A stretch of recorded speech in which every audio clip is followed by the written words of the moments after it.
Kisah Juraij adalah kisah besar yang mengandung pelajaran dan nasihat. Juraij adalah seorang ahli ibadah yang syali di kalangan Bani Israel. Dia membuat ibunya kesal karena dia mendatanginya selama 3 hari agar kedua matanya bisa melihatnya dan kedua telinganya bisa menyimak pembicaraannya. Setiap kali datang, dia pulang dengan tangan hampa karena Juraij sibuk dengan syalat dan ibadahnya. Maka ibu Juraij berdoa di atasnya dan Allah Subhanahu wa Ta'ala mengabulkan doanya. Ibunya mendoakan agar Juraij tidak mati sebelum melihat wajah wanita pezina. Lalu seorang wanita pezina menuduh Juraij telah melakukan zina di sana. Dia mengklaim bahwa Juraij adalah ayah dari bocah yang dilahirkannya. Akan tetapi, Allah Subhanahu wa Ta'ala menyelamatkan Juraij karena kesyalihan dan ketakwaannya. Allah Subhanahu wa Ta'ala membuat bocah yang masih merah bisa berbicara. Dia memberitahu bapak yang ia ciptakan dari airnya. Dengan itu Allah Subhanahu wa Ta'ala menjawab doa ibunya dan membebaskannya dari tuduhan wanita pezina karena kesyalihannya. Penjelasan dari cerita di atas adalah, Imam Muslim meriwayatkan dalam syahihnya dari Abu Hurairah bahwa dia berkata,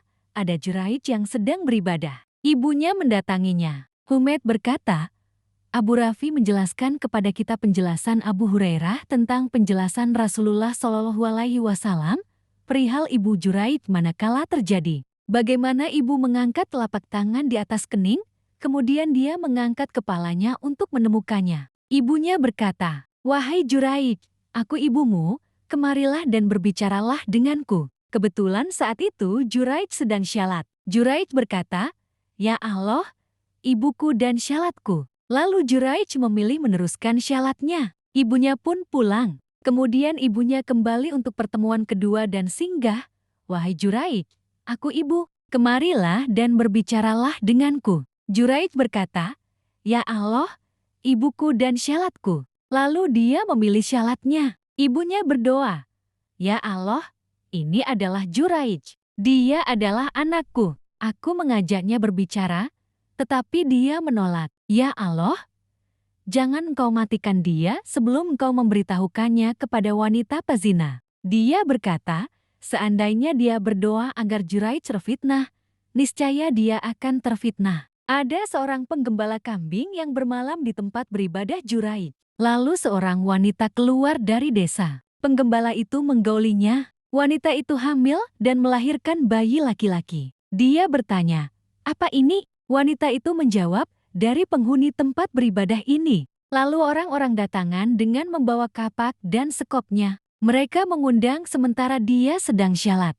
Maka Juraij tidak membahasnya. Mereka mulai merobohkan tempat beribadahnya. Manakala Juraij melihatnya, dia turun ke mereka. Mereka berkata, tanyakan kepada wanita ini. Juraij tersenyum, lalu mengelus kepala bayi dan bertanya, siapa bapakmu? Bayi itu menjawab, bapakku adalah penggembala kambing. Manakala mereka mendengar penjelasannya, mereka berkata, tempat beribadahmu yang telah kami hancurkan akan kami bangun kembali dengan emas dan perak. Juraij menjawab, jangan, kembalikan semula seperti dengan tanah. Kemudian Juraij pun masuk. Dari keseluruhan riwayat dapat disimpulkan bahwa Juraij adalah salah seorang ahli ibadah yang syali di kalangan Bani Israel. Awal mulanya dia adalah seorang pedagang, kemudian dia meninggalkan perdagangannya dan cenderung kepada ibadah. Dia membangun tempat untuk beribadah kepada Allah di dalamnya. Dia beruzlah dari manusia, dan inilah Rabbaniyah di mana Allah dan Rasulullah Shallallahu Alaihi Wasallam melarang kita untuk menjadi cara hidup. Juraij mempunyai seorang ibu yang syalihah. Sebagian hari si ibu datang untuk mengunjungi anaknya dan berbincang dengannya. Suatu hari ibu datang dan bertanya, pada saat dia sedang syalat,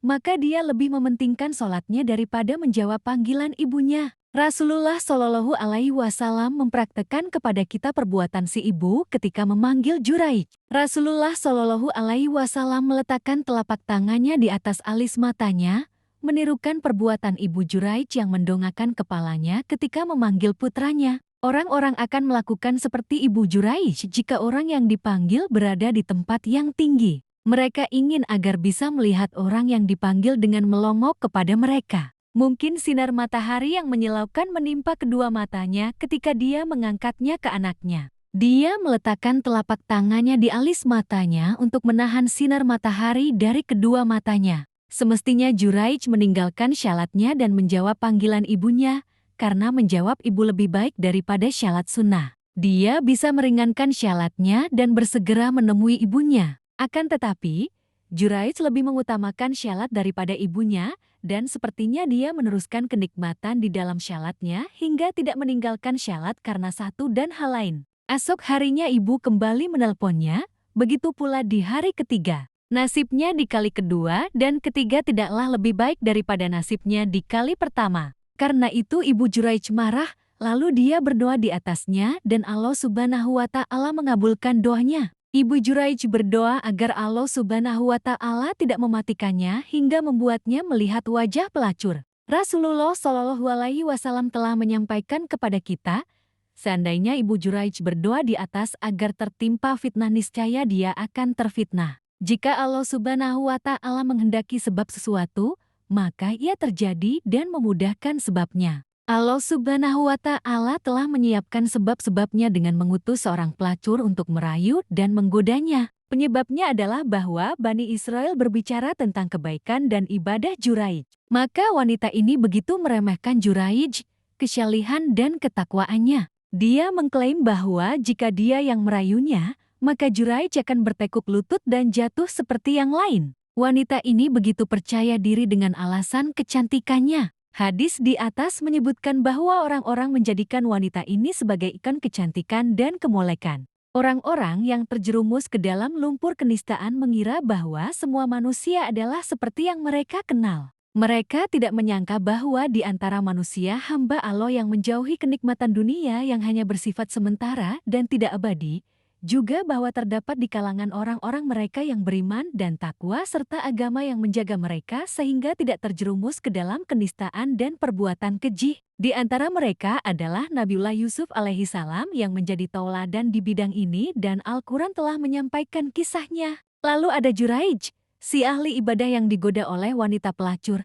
tetapi dia tidak menolehnya, tidak berpura-pura dan terus khusyuk dalam ibadah dan syalatnya, seolah-olah dia tidak melihat dan menyaksikannya. Orang yang mengetahui tabiat manusia akan mengetahui sejauh mana kesedihan dan kemarahan yang ada di hati wanita nista akibat penolakan seperti ini. Dengan penolakan ini, maka dia kalah perang. Hal ini karena dia telah berjanji kepada orang-orang yang membicarakan kebaikan Juraij agar ia memfitnahnya dan menjerumuskannya ke dalam pelukannya. Sekarang, dia pulang dengan hasil yang nihil. Keinginannya gagal dan impiannya kandas. Dia benar-benar tidak bisa menerima hal ini. Oleh karena itu, dia membuat makar besar terhadap Juraij. Wanita ini melihat seorang penggembala yang menginap di kuil Juraij. Dia menginap dan berbuat mesum di sana. Hasilnya, dia hamil di malam itu. Manakala dia melahirkan bayinya, dia mengatakan bahwa dia adalah hasil perbuatan Juraij ahli ibadah.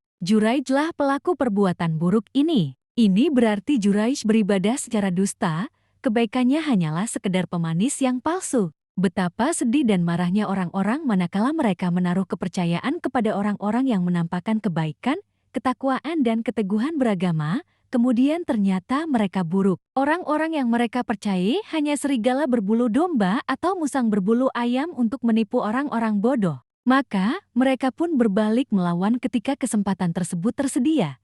Sebagaimana orang-orang memperlakukan rahib yang diceritakan oleh Salman ketika dia mengambil dan menimbun harta sedekah mereka. Mereka menyalibnya setelah dia mati dan menolak menguburkannya. Penduduk desa mendatangi Juraij dengan kemarahan yang memuncak di hati dan pembuluh darah mereka. Mereka meminta Juraij turun dan meninggalkan ibadah dusta yang ditampakkannya. Tetapi Juraij tidak menghiraukan panggilan mereka karena dia terus larut dalam ibadah dan syalatnya. Pada saat itu kapak-kapak dan sekop-sekop mereka bekerja menghancurkan tempat beribadah Juraij. Melihat itu Juraij pun turun untuk berbicara dengan mereka. Akibatnya, mereka meneriaki dan memukulinya. Ketika Juraij bertanya tentang alasan kemarahannya, mereka mengatakan perbuatan Juraij. Mereka meminta agar Juraij bertanya kepada wanita yang telah mengakui apa yang dia akui itu. Juraij tersenyum mendengar ucapan mereka. Dia benar dalam ibadahnya, jujur dalam istiqomahnya. Dia yakin tidak melakukan seperti tuduhan mereka.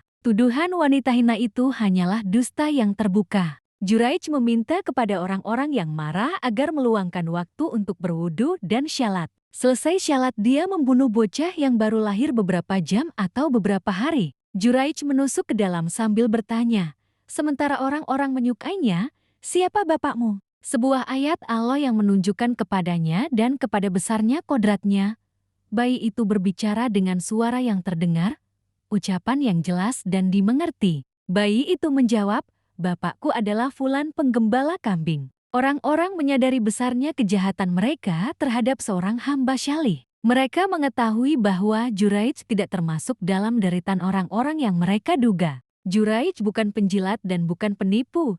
Dia benar dalam ibadah dan kesyalihannya, dan bahwa wanita inilah yang telah berdusta dengan menuduh Juraij. Mereka menyadari bahwa mereka telah terburu-buru mempercayai tuduhan itu, sebagaimana mereka telah gegabah memukuli Juraij dan merobohkan kuilnya. Orang-orang yang bertindak terburu-buru itu mencoba menghapus kesalahan mereka pada Juraij. Mereka menawarkannya untuk membangun tempat ibadahnya dari emas atau perak, tetapi Juraij menolaknya. Dia ngotot supaya tempat ibadahnya dikembalikan dengan tanah seperti sedia kala. Mereka melakukan. Begitu selesai Juraij masuk kembali untuk beribadah kepada Tuhannya. Allah Subhanahu wa Ta'ala telah menjawab doa ibu Juraij pada Juraij. Dia mewujudkan keinginannya, akan tetapi dia menyelamatkannya dengan kesyalihan dan ketakwaannya. Terdapat dua pelajaran yang berharga pada dikabulkannya doa ibu Juraij dan selamatnya Juraij. Wallahualam bisawab.